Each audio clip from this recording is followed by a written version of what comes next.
여러분 안녕하십니까? 매주 토요일 저녁 8시에 방송되는 질의응답 시간입니다. 궁금한 건 물어보세요. 이런 제목으로 시작했습니다. 지난 시간 어떠셨습니까? 질문이 여러 다양한 흥미로운 질문들이 많이 접수되고 있습니다. 그 질문을 하나하나 받는 저도 너무 기쁘고 긴장까지 됩니다.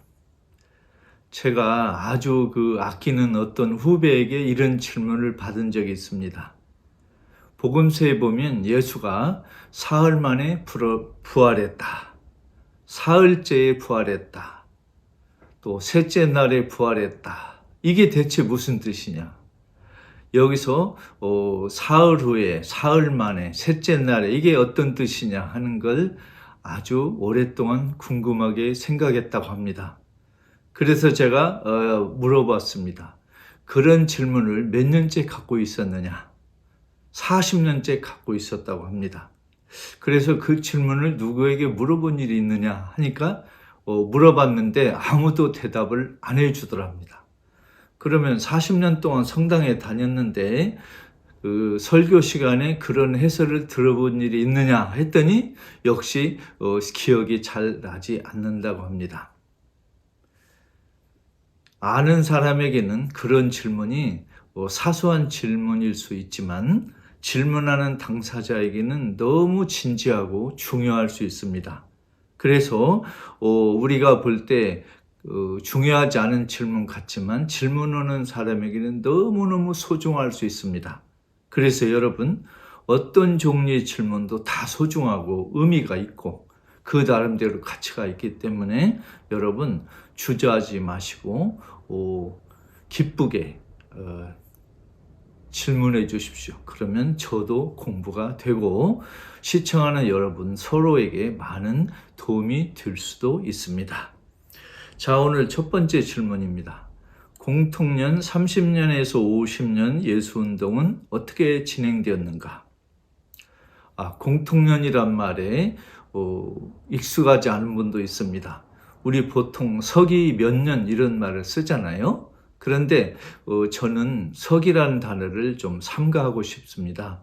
왜냐하면 예수 탄생을 서기, 서양의 기원 이렇게 하면 동양이나 또 동서양이 아닌 남미, 오세아니아 이런 쪽의 사람들이 언짢을 수 있고 또 그리스도교가 아닌 그 종교와 문화에 사는 사람들이 좀 불편할 수도 있습니다. 그래서 중립적인 단어, 공통년이란 단어를 쓰고 있습니다. 자, 공통년 30년에서 50년 예수운동은 어떻게 됐을까요? 예수의 행동과 말씀, 죽음과 부활에 관한 여러 이야기들이 맨 처음에는 말로, 입으로 전해져 돌아다녔겠죠. 그 다음에 그 중에 일부가 글로 어디인가 기록이 됐겠죠. 그 말로 돌아다니고 기록이 된 것 중에 중요한 내용이 몇 가지 있겠습니다. 첫째는 예수의 죽음과 부활을 글로, 말로 하는 이른바 고백문, 또 신앙 고백문 또는 믿음 고백문이라고 있을 수 있었고, 또 예수에 관한 여러 가지 호칭, 또 세례, 빵 나눔에서 돌아다니는 이야기들이 있을 수 있습니다. 그런데 중요한 것은 공통년 30년에서 50년, 즉 예수가 죽고 부활하고부터 바울이 최초의 편지를 쓴 데살로니가 전서가 쓰여진 51년 이전의 20년은 한편으로는 예루살렘을 중심으로 한 예수운동 공동체가 있었고 또 갈릴레아 지방에도 예수를 따르는 또는 예수를 따르지는 않지만 예수에 관한 이야기가 많이 돌아다녔을 그런 가능성이 있습니다. 그리고 안티오키아 또는 로마 또 이집트 알렉산드리아에도 유다인들이 많이 사는 지역을 중심으로 예수에 관한 이야기가 돌아다녔을 가능성이 많이 있습니다. 그래서 이 기간은 특히 중요한 것은 예수운동 공동체가 유다교와 분리되어서 따로 존재한 것은 아직 아니라는 사실입니다. 아직 유다교 내부에 어떤 그룹처럼 따로 존재했고, 유다교와 아직 분열이 되지 않았고, 유다교에 속한 예수운동 그룹인지 유다교에서 완전 이탈한 예수운동 그룹인지를 예수운동 밖의 사람들은 분간하기 어려운 시절이었다는 뜻입니다. 예수가 죽고 부활하면서부터 예수를 따르는 사람들이 유다교에서 완전히 분열된 것은 아직 아니라는 사실입니다. 제가 설명을 잘 했나요? 두 번째 질문입니다. 구약은 유다인의 역사이지 우리 한민족과 아무 관계없는 역사는 아닌지요? 제 이런 태도가 잘못된 것인지요? 이런 질문이 들어왔습니다. 너무너무 중요하고 소중한 질문입니다. 우리가 구약성서를 배우는 것은 신약성서를 잘 이해하기 위해서이기도 하고, 또 신약성서와 구약성서에 나온 하느님과 예수의 삶과 역사가 우리 한민족에게 어떤 의미를 주고 어떤 메시지를 주는가를 이해하기 위해서 그렇습니다. 그러니까 이스라엘 민족의 역사를 알자고 하는 것은 한민족의 역사를, 오늘의 역사를 해석하려는 어떤 본보기, 모범, 사례를 보는 것입니다. 그러니까 이스라엘 역사를 잘 아는데 한민족 역사를 모른다 그러면 반쪽짜리 성서 공부가 되겠죠. 한민족의 역사를 몰라도 이스라엘 민족의 역사를 이해할 수 있지만, 이스라엘 민족의 역사를 이해했다고 해서 한민족의 역사를 이해하는 것은 아직 아닙니다.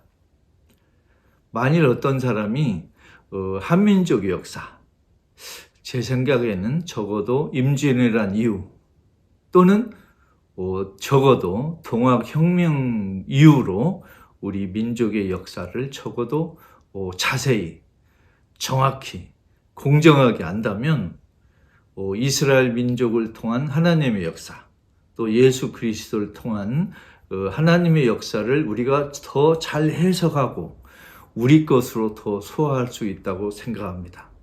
그래서 저는 개인적으로 교회 성당에 주일 예배 미사에서 한민족의 역사를 가르치는 시간을 따로 갖든지, 아니면 목사 신부님들의 설교를 좀 줄여가지고 설교를 30분 한다 하면 20분으로 줄여서 10분은 한민족의 중요한 그 사건과 이야기를 잠시 매주 하고, 그러면 교회 성당을 2년, 3년, 5년 다녔다. 그러면 이스라엘 역사뿐만이 아니고 신약의 역사뿐만이 아니고 우리 민족의 역사도 잘 알 수 있는, 그래서 살인마 이승만을 영웅이라 이렇게 가르치는 그 부끄러운 일은 우리 교회 성당에서 다시는 일어나지 않을 거라고 생각합니다. 저는 멀쩡한 사람도 교회 성당 가면 바보가 된다 이런 말을 많이 들었습니다. 저는 이렇게 말하고 싶습니다. 바보가 교회 성당 가면 멀쩡한 사람이 된다. 평범한 사람이 교회 성당을 다녔더니 너무 똑똑해지고 역사의식이 뚜렷하고 정확한 역사관을 갖고 있더라. 이런 이야기가 하루빨리 나오는 시대가 되었으면 좋겠습니다. 그것을 위해서는 목사 신부님들이 한국 역사를 잘 공부하시고 주의 깊게 관심 있게 공부하시고, 또 우리 성도 신도들도 우리 민족의 역사에 대한 애정, 관심, 통찰력 이런 걸 많이 좀 키우면 역사를, 구약의 역사와 신약의 역사도 더 생생하게 절절히 우리 가슴에 닿지 않을까 생각합니다. 세 번째, 오늘 마지막 질문입니다. 예수가 어린 시절에 인도에 유학을 했을까? 그래서 예수가 불교를 좀 공부하지 않았느냐? 이런 질문이 왔습니다. 한때 예수가 어린 시절, 젊은 시절에 인도에 유학을 가서 불교를 공부하지 않았느냐? 그런 종류의 서적이 많이 돌아다니는 일이 있습니다. 가정법으로 이야기하겠습니다. 예수가 인도에 갔든 페르시아에 갔든 아니면 저기 뭐 독일이나 영국에 갔든 아니면 남미에 왔든 간에 어디 가서 뭐 좋은 걸 많이 배우면 얼마나 좋았겠습니까? 그런데 일단은 예수가 인도에 가서 공부했다는 증거가 없고 추리소설에서는 가능하지만 아직 증거가 없습니다. 그래서 예수가 어린 시절에 젊은 시절에 인도에 유학을 갔을 것이다 하는 건 아직까지는 추리소설 수준이고 전문적인 성사학자들은 그런 주제에 대해서 흥미 이상의 것은 아직 알지 못한다는 사실을 말씀드립니다. 그러니까 어떤 불교 일부에서는 예수가 부처님의 제자다 이렇게 말하는 분도 있지만 학문적으로는 아직 검증되지 않았고 성서학자들은 아직 그 문제에 관해서는 별다른 연구가 되지 않고 별로 관심이 없다 이렇게 말씀드리고 싶습니다. 여러분 제게 제 강의와 관계되는 질문도 좋고 또는 궁금하신 여러 종류의 질문 다 환영합니다. 저는 답을 아는 분보다 질문을 가진 사람을 더 훌륭하다고 생각합니다. 왜냐하면 이 예수를 믿고 따르는데 얼마나 많은 질문이 나오겠습니까? 그래서 주저마시고 서슴없이 기쁘게 질문하십시오. 어떤 종류의 질문도 기쁘게 환영합니다. 여러분 감사합니다.